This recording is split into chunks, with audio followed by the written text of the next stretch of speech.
The Russians can't change us or significantly weaken us.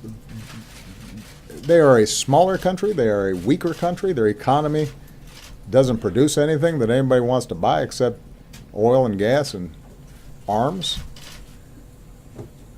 They don't innovate. But they can impact us if we lose track of who we are. They can impact us if we abandon our values.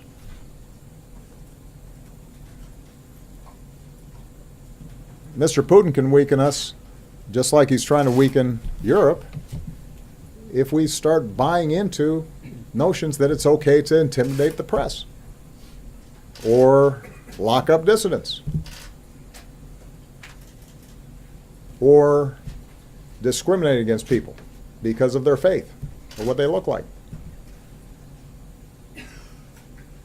And what I worry about more than anything is the degree to which, because of the fierceness of the partisan battle, you've started to see certain folks in the Republican Party and Republican voters suddenly finding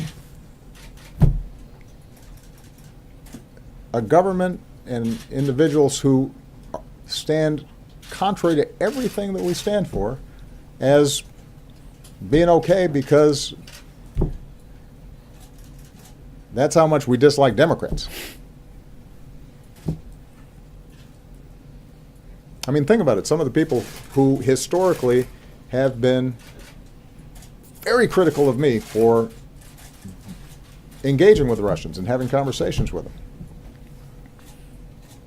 also endorsed the president-elect, even as he was saying that we should stop sanctioning Russia and being tough on them and work together with them against our common enemies. It was very complimentary of Mr. Putin personally. You know, that wasn't news. The president-elect during the campaign said so. And some folks who had made a career out of being anti-Russian didn't say anything about it. And then after the election, suddenly they're asking, oh, why didn't you tell us that maybe the Russians were trying to help our candidate? Well, come on. There was a survey, some of you saw, where, now this is just one poll, but a pretty credible source, 37% of Republican voters approve of Putin.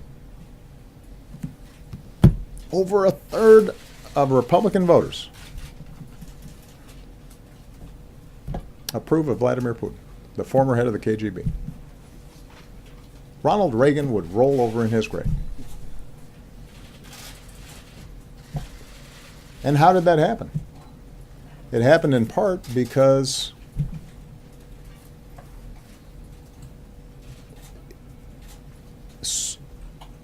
for too long, everything that happens in this town, everything that's said, is seen through the lens of, does this help or hurt us relative to Democrats or relative to President Obama?